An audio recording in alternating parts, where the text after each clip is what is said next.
اور آج اس سلسلے میں ایک اور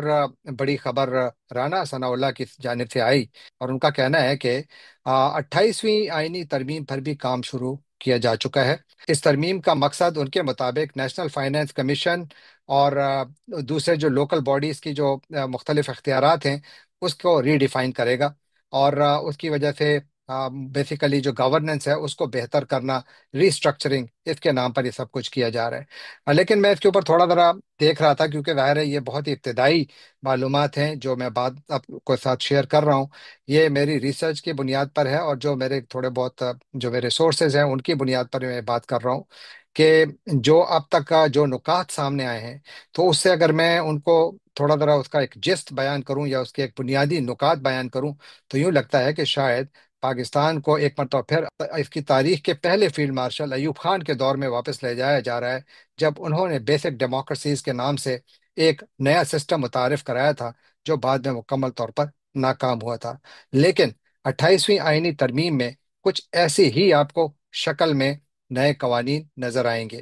جو معلومات اب تک سامنے آئی ہے اس سے یہی لگتا ہے کہ شاید ہم بیسک ڈیموکریسیز کی طرف بڑھ رہے ہیں، اور اگر 28ویں آئینی ترمیم منظور ہو گئی، جس کے نکات تھوڑے بہت جو سامنے آئے ہیں، اگر یہ حقیقت پر مبنی ہے، کیونکہ آئی ہوپ کہ یہ نہیں ہے، لیکن اگر یہ حقیقت پر مبنی ہے، تو تقریباً 18ویں آئینی ترمیم کا تقریباً 60% حصہ جو ہے وہ ختم کر دیا جائے گا، اور دوبارہ فیڈرل حکومت کا اختیار بہت زیادہ بڑھا دیا جائے گا۔ اس میں جو میں نے جس طرح عرض کیا کہ بیسک ڈیموکریسیز کا ذہن میں کیوں آتا ہے، کیونکہ آپ دیکھیے کہ صوبائی حکومتوں کو پابند کیا جائے گا کہ وہ میئرز اور لوکل باڈیز کو براہ راست انتخابات، مالیاتی خود مختاری اور قانون سازی کے اختیارات دیں۔ اپیرنٹلی تو یہ بہت اچھی بات نظر آتی ہے، لیکن اگر یہ سب کچھ فیڈرل کے ذریعے جائے گا تو اس کا مطلب یہ ہوا کہ پروونشل کنٹرول اپنے ہی شہروں پر تقریباً ختم ہو جائے گا۔ پروونشل گورنمنٹ صرف اور صرف وہاں پر تھوڑی بہت عملداری چلائیں گی، لیکن باقی سب کچھ جو ہے وہ فیڈرل حکومت کے ہاتھ میں ہوگا، جس کا مطلب یہ ہوا کہ صوبائی خود مختاری پر ایک بہت بڑی ضرب لگائی جائے گی۔ اسی طرح NFC ایوارڈ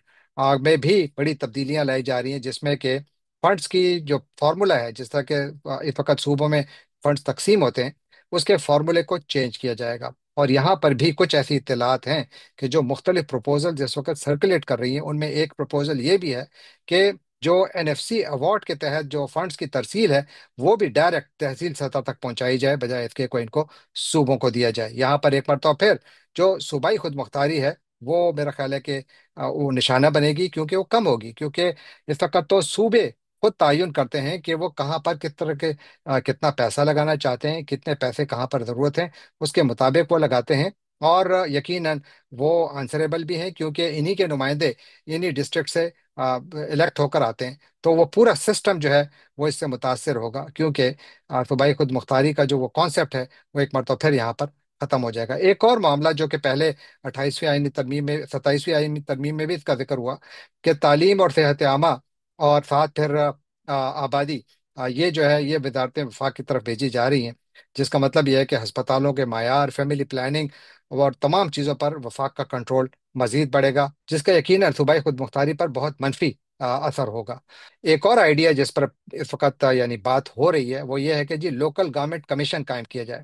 اور یہ وفاقی سطح کا کمیشن ہوگا جو صوبوں کی لوکل گورنمنٹ کی کارکردگی کی نگرانی کرے گا، جس کا مطلب یہ ہوا کہ بنیادی طور پر پاکستان کے ہر تحصیل کی سطح کی گورنمنٹ کو بھی فیڈرل گورنمنٹ کنٹرول کرے گی، جس کا مطلب ہے کہ مائکرو مینیج کیا جائے گا۔ اور اس کا مطلب یہ ہوا کہ پاکستان واقعی ایک ہارڈ اسٹیٹ بن جائے گا، جہاں پر کہ ملک کے طاقتور ترین شخصیات ہر قسم کے قانون سے مبرہ ہیں، ان کے اوپر کوئی قانون لاگو نہیں ہوگا، اور اس کے علاوہ جو صوبائی حکومتیں ہیں ان کی کوئی اوقات رہیں گی ہی نہیں، کیونکہ وہ بس صرف ربر اسٹیمپ رہیں گی۔ ان کا میرا خیال ہے کہ عمل کیا رہے گا اس کا اندازہ آپ خود ہی لگا لیں، بلکہ میں یہ چاہوں گا کہ آپ اپنے کامنٹس میں بھی اگر ان میں سے کچھ کچھ ایسی تجاویز جو اس وقت سرکولیٹ کر رہی ہیں، یاد رکھیے کہ یہ حتمی مسودہ نہیں ہے، اس کو حتمی مسودہ بھی نہ سمجھیے، لیکن چونکہ رانا ثناء اللہ نے یہ بات کی ہے اور انہی طرف اشارہ کیا ہے، اور جو میں نے تھوڑی بہت انویسٹیگیشن کی اور آپ کے سامنے جو چیزیں رکھی، اس سے یہی معلوم ہوتا ہے کہ یہ اس کے اوپر ہمیں بات کرنی چاہیے، اس کو ہمیں ڈیبیٹ کرنا چاہیے۔ تو لہٰذا آپ کو میں انکریج کروں گا کہ پلیز اس کے اوپر ضرور کامنٹ کیجیے گا، میں بھی کوشش کروں گا کہ جواب دوں۔ اب چلتے ہیں آج کی ایک اور بڑی خبر جو کہ آج یہاں نیو یارک سے آئی، جہاں پر کہ اقوام متحدہ کا سیکیورٹی کونسل کا اجلاس ہوا، میں نے کل ذکر بھی کیا تھا اس کا۔ وہاں پر صدر ٹرمپ کا جو امن منصوبہ ہے غزہ کے حوالے سے، اس کے اوپر ووٹنگ ہوئی۔ وہاں پر ٹوٹل کونسل کے جو ممبران ہیں وہ 15 ہیں، 5 پرماننٹ ہیں، 10 نان پرماننٹ ممبرز ہیں جن میں پاکستان بھی شامل ہیں۔ اور اس قرارداد کے حق میں 13 ووٹ آئے۔ دو ممالک نے ایبسٹین کیا، یعنی انہوں نے ووٹنگ میں حصہ نہیں لیا، یہ چین اور روس تھے، جنہوں نے کہ بنیادی طور پر اس قرارداد کی اس وجہ سے مخالفت کی تھی کہ ان کا کہنا تھا کہ اس کے اندر ایک آزاد فلسطینی ریاست کا روڈ میپ ہے ہی نہیں، اور اس کے اوپر اعتراض تھا۔ اور وہاں پر پاکستان جو کہ ہمیشہ سے فلسطینیوں کے حق میں بہت زیادہ بولتا ہے، اور ساتھ ہی جو الجیریا بھی وہاں پر ممبر تھا، تو ان میں سے کسی نے بھی اور کچھ ہلکا پھلکی کرٹیسزم تو کی اسی نقطے پر، لیکن جب ووٹ کا وقت آیا تو اچھے بچوں کی طرح انہوں نے ووٹ ڈال دیا۔ اب آج جو یہ قرارداد منظور ہوئی، اس میں آخر ہے کیا، یہ سمجھنے والی بات ہے، کیونکہ اس کے تحت ایک انٹرنیشنل اسٹیبلائزیشن فورس جو کہ بہت کئی ہفتوں سے مہینوں سے اس کے اوپر بات ہو رہی ہے،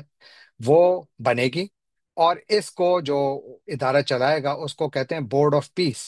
یہ بورڈ آف پیس جو ہے اس کی صدارت صدر ڈونلڈ ٹرمپ کریں گے، اور اس کے جو باقی ممبران ہوں گے اس بورڈ کے، وہ بھی واضح نہیں ہے کہ کون کون ہے، لیکن شاید ان میں برطانیہ کے سابق وزیر اعظم ٹونی بلیئر بھی ہو سکتے ہیں۔ اس قرارداد کے پیش کیے جانے سے پہلے کم از کم 8 مسلمان ممالک نے اس کے حق میں باقاعدہ ایک بیان جاری کیا تھا، جس میں انہوں نے اقوام متحدہ سے کہا تھا کہ اس قرارداد کو منظور کیجیے۔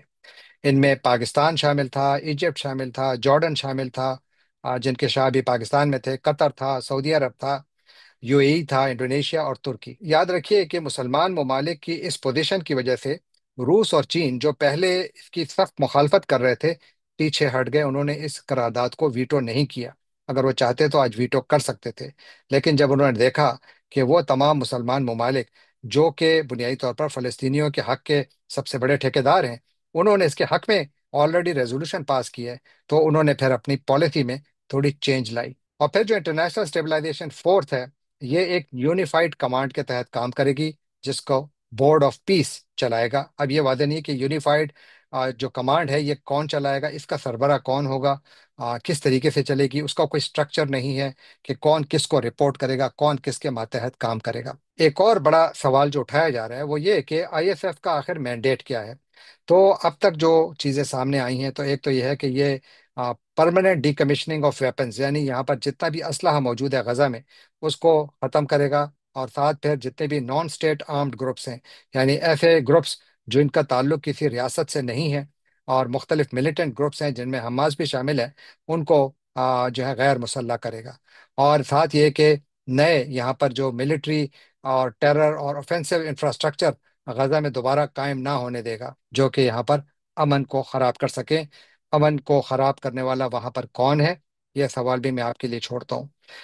سیکیورٹی اور بارڈر جو غزہ کی ہے وہ بھی انہی آئی ایس ایف کے ہاتھ میں ہوگی، اور ساتھ جو یہاں پر ایڈ کی ڈسٹریبیوشن ہے وہ بھی یہ کریں گے۔ فلسطینی پولیس کے بھی ٹریننگ یہی کریں گے۔ جو بورڈ آف پیس ہے یہ اس کو تقریباً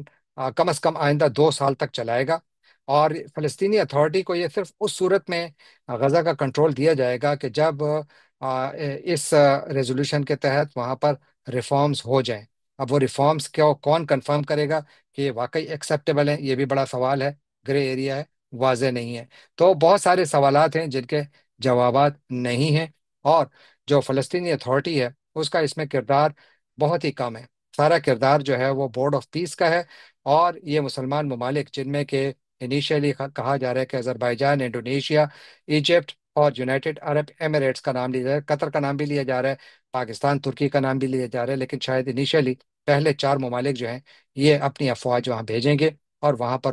وہ کچھ کریں گے جو شاید اس ریزولوشن میں شامل کیا گیا ہے۔ دیکھتے ہیں اس سے غزہ میں امن آتا ہے یا اس سے یہاں پر مزید انسٹیبلٹی پھیلتی ہے، کیونکہ حماس نے اس ریزولوشن کو ریجیکٹ کر دیا ہے، وہ اس کی مخالفت کر رہے ہیں۔ تو کیا اس کا یہ مطلب ہے کہ یہاں پر یہ فورسز بھی اسرائیل کی طرح حماس کا نشانہ بنے گی؟ تھوڑا ذکر آزاد کشمیر کا، وہاں پر جیسا کہ میں نے کل عرض کیا تھا کہ وہ سیاسی ڈرامہ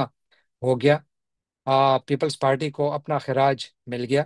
وہاں پر ان کی حکومت آ گئی۔ آج نو کانفیڈنس موشن آئی، وہاں پر چودھری انوار الحق کی حکومت کو ختم کیا گیا، 36 ووٹ ان کے حق میں آئے، دو ووٹ ان کے خلاف آئے جو کہ پی ٹی آئی کے لیڈران نے دیے، اور بہت سارے پی ٹی آئی کے جو ممبران جو کہ آزاد حیثیت سے اس وقت اسمبلی میں بیٹھے ہوئے اور ان پر فلور کراسنگ کا لا اپلائی نہیں ہوتا، انہوں نے اس کے یعنی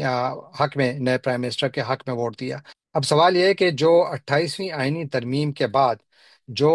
جو سودے ہوئے تھے، یہ سارے سودوں کا حصہ تھا آزاد کشمیر، جیسے میں نے عرض کیا تھا کہ یہ اس سودے کا حصہ تھا جو کہ پیپلز پارٹی نے طے کیا تھا پاکستانی اسٹیبلشمنٹ کے ساتھ۔ تو اس لیے اس وقت جو بندر بانٹ ہے عہدوں کی، طاقت کی، وہ جاری ہے۔ لیکن یاد رکھیے 28ویں آئینی ترمیم ابھی آنا باقی ہے، اس میں پتہ نہیں کیا کیا ہوگا۔ کچھ چیزیں تو میں نے آپ کے گوش گزار کی، اور اب آخر میں تھوڑا ذکر حسینہ واجد کا، یعنی بنگلہ دیش کی وہ ڈکٹیٹر جس نے کہ تقریباً 16 سال بنگلہ دیش پر حکومت کی، ایسے حکومت کی کہ جیسے کوئی ایک یونیفارم کا ڈکٹیٹر کرتا ہے۔ انہوں نے وہاں پر کورٹ پیکنگ کی، یعنی عدالتوں کو بھرا اپنی من پسند ججز سے، اپنے رشتہ دار کو فوج کا سربراہ بنایا، اور انہوں نے ہر قسم کا ظلم کیا۔ اور آج جب وہاں پر ایک عوامی تحریک اٹھی اور ایک ایسا سیلاب آیا، اور اس کے نتیجے میں آج وہ بھارت میں پناہ لیے بیٹھی ہیں، بلکہ آج بھارت کی جانب سے ایک بڑا ہی انٹرسٹنگ بیان بھی آیا ہے بنگلہ دیش میں جو کچھ ہوا۔ سب کو معلوم ہے کہ آج بنگلہ دیش میں جو ان کی انٹرنیشنل کرائمز ٹریبیونل ہے، اس نے آج حسینہ واجد کو موت کی سزا دی ہے۔ ان کے سابق جو ہوم منسٹر ہیں ان کو موت کی سزا دی ہے، اور ساتھ جو ان کے آئی جی پولیس ہیں ان کو 5 سال کی سزا دی ہے، کیونکہ وہ وعدہ معاف گواہ بنے تھے۔ اب یاد رکھیے کہ یہ جس ٹریبیونل نے حسینہ واجد کو سزائے موت دی ہے، یہ وہی ٹریبیونل ہے جس نے کہ وہاں کی جماعت اسلامی کے لیڈران کو سزائے موت دی تھی اور ان کو پھانسی پہ چڑھایا تھا۔ ایک نہیں، کئی جو جماعت اسلامی کے لیڈران تھے، ان پر یہ الزام تھا کہ وہ پاکستان فوج کی مدد کرتے رہے 1971 میں، دیور کولیبوریٹرز، یہ ان پر الزام تھا۔ اور اس کے بعد پھر اسی ٹریبیونل کے ذریعے ان کو سزا دلوائی گئی۔ اور آج آپ دیکھیے کہ وہی ٹریبیونل ایک مرتبہ پھر وہاں پر جب محمد یونس کی حکومت آئی، تو انہوں نے اس ٹریبیونل کا جو دائرہ کار تھا اس کو ری ڈیفائن کیا، باقی سب کچھ رکھا، اور اس کے بعد پھر وہ مقدمہ جو کہ حسینہ واجد کے خلاف کئی سالوں سے لکھا جا رہا تھا، وہ پیش کر دیا۔ جب پیش کر دیا تو نتیجہ سب کے سامنے آیا۔ آج ان کے خلاف جو محمد یونس کی حکومت نے چارج شیٹ جمع کرائی تھی، وہ 8,747 صفحات پر مشتمل تھی، اور اس چارج شیٹ میں 1,400 بنگلہ دیشیوں کی موت کا ذمہ دار حسینہ واجد اور ان کی حکومت کو قرار دیا گیا تھا، اور آخر میں ان کو سزائے موت بھی ہو گئی۔ آ، ایک ایسے وقت کہ جب بنگلہ دیش اور بھارت کے درمیان تعلقات میں کافی خاصی کشیدگی ہے، اور اس ورڈکٹ کے آنے کے بعد بنگلہ دیش نے اب باقاعدہ سرکاری طور پر بھارت سے مطالبہ کیا ہے کہ شیخ حسینہ واجد کو بنگلہ دیش کے حوالے کیا جائے۔ لیکن بھارت کی جانب سے ایک بڑا انٹرسٹنگ بیان آیا۔ میں یہ تو نہیں ایکسپیکٹ کرتا کہ بھارت شیخ حسینہ کو بنگلہ دیش کے حوالے کرے گا، لیکن جو ان کا آج کا بیان ہے بھارت کا، وہ بڑا معنی خیز ہے۔ بھارت نے اس خبر کے بعد ایک بیان جاری کیا، ان کے وزارت خارجہ نے، انہوں نے کہا کہ بھارت نے اس بات کا، یعنی جو آج فیصلہ ہے اس کو نوٹس کیا ہے، اور یہ کہ بنگلہ دیش کے ایک قریبی ہمسایہ ملک کی حیثیت سے بھارت جو ہے وہ بنگلہ دیشی لوگوں، بنگلہ دیشی عوام کے جو انٹرسٹ ہیں ان کے ساتھ کھڑا ہے، اور اس میں پیس، ڈیموکریسی اور انکلوژن، سٹیبلٹی سب کچھ شامل ہے۔ گویا انہوں نے اس کو کنڈیم نہیں کیا اس خاتون کے حوالے سے جس کو بھارت نے پناہ دی ہوئی ہے، بلکہ انہوں نے یہ بھی کہا کہ we will always engage constructively with all stakeholders to that end, اور ہم تمام کے ساتھ اپنے جو تعلقات ہیں، بات چیت جو ہے وہ جاری رکھیں گے ایک انتہائی تعمیری انداز میں۔ تو یہ بھارت کا اگر آپ بیان دیکھیے تو یہ بڑا معنی خیز ہے۔ اب اس میں جو شیخ حسینہ واجد کا جو انجام ہے، یعنی انجام تک تو وہ ابھی نہیں پہنچی ہیں، لیکن ان کا ایک انجام کا شاید ابتدا ہے۔ اس میں ایک چیز آپ دیکھیے، یا اس میں بہت سارے جو دنیا بھر میں جو جتنے بھی ڈکٹیٹرز ہیں ان کے لیے ایک لیسن ہے۔ میں پاکستان کو دیکھ رہا تھا کہ پاکستان کے ساتھ کیا اس کا کچھ موازنہ ہو سکتا ہے، کیونکہ پاکستان میں آپ اگر دیکھیں تو اگر آپ ان امپلائمنٹ دیکھیں، یوتھ ان امپلائمنٹ دیکھیں، تو بنگلہ دیش میں، جب بنگلہ دیش میں یہ عوامی انقلاب آپ لے کے آئے لیں، یا عوامی جو بہت زیادہ غم و غصہ سڑکوں پر نظر آیا، اس کی سب سے بڑی وجہ بتائی جاتی ہے کہ وہاں پر ایک تو اسٹیٹ ریپریشن بہت زیادہ تھا، اس کی وجہ سے لوگ بہت زیادہ ناراض تھے۔ پھر جو نوجوان طبقہ تھا اس کے اندر کوئی جو ان امپلائمنٹ ریٹ تھا وہ تقریباً 30% تھا، جبکہ پاکستان میں جو نوجوانوں میں جو بے روزگاری کی شرح ہے وہ تقریباً 15 سے 20% کے درمیان بتائی جاتی ہے۔ اسی طرح بنگلہ دیش میں شیخ حسینہ نے سوشل میڈیا پر بالکل پابندی لگائی ہوئی تھی، لیکن وہاں پر جو نوجوان تھے انہوں نے وی پی این، اسٹار لنک اور دوسرے ذرائع سے اپنی جو ایک ڈیجیٹل جدوجہد تھی وہ جاری رکھی۔ پاکستان میں کیا ہو رہا ہے یہ میں آپ کے لیے چھوڑتا ہوں کہ پاکستان میں کس حد تک میڈیا آزاد ہے، اور پاکستان میں سوشل میڈیا پر کتنی مرتبہ پابندیاں لگی ہیں، اور قانون کو بطور ہتھیار کیسے استعمال کیا جاتا ہے۔ ساتھ ہی جو ایک چیز جو کہ بنگلہ دیش اور پاکستان میں مختلف ہے وہ یہ کہ گرچہ شیخ حسینہ نے اپنے ایک رشتہ دار کو فوج کا سربراہ مقرر کیا اور ان کا یہ خیال تھا کہ اس سے زیادہ محفوظ ہوں گی، تو وہی سربراہ جب وقت بدلا، جب حالات بدلے، جب لوگ سڑکوں پر نکلے، تو وہی سربراہ جب شیخ حسینہ نے ان کو کہا کہ آپ ہمارے عوام پر گولی چلائیں، تو انہوں نے کہا کہ میں گولی نہیں چلاؤں گا۔ وہاں پر جو بنگلہ دیش کی فوج ہے اس نے بیسیکلی ایک نیوٹرل سائیڈ لی، کسی کی سائیڈ نہیں لی، اور تاریخ کا دھارا بدل دیا۔ جبکہ اس کے برعکس پاکستان میں جو کچھ ہو رہا ہے، جس طریقے سے 27ویں آئینی ترمیم لائی گئی اور اس کے بعد پھر پاکستان میں بھی گولیاں چلی ہیں، پاکستان میں بھی پاکستانی ریاست پر یہ الزام بار بار لگتا رہا ہے کہ یہاں پر لوگوں کی جانیں گئی ہیں، ان کو انویسٹیگیٹ ہونا چاہیے، لیکن وہ انویسٹیگیشنز آج تک نہیں ہوئی۔ تو پاکستان اور بنگلہ دیش کے درمیان کچھ تھوڑی بہت پیراللز تو موجود ہیں، لیکن ایک چیز جو کہ میرا خیال ہے کہ پوری دنیا میں، بنگلہ دیش نہیں پوری دنیا میں ہے،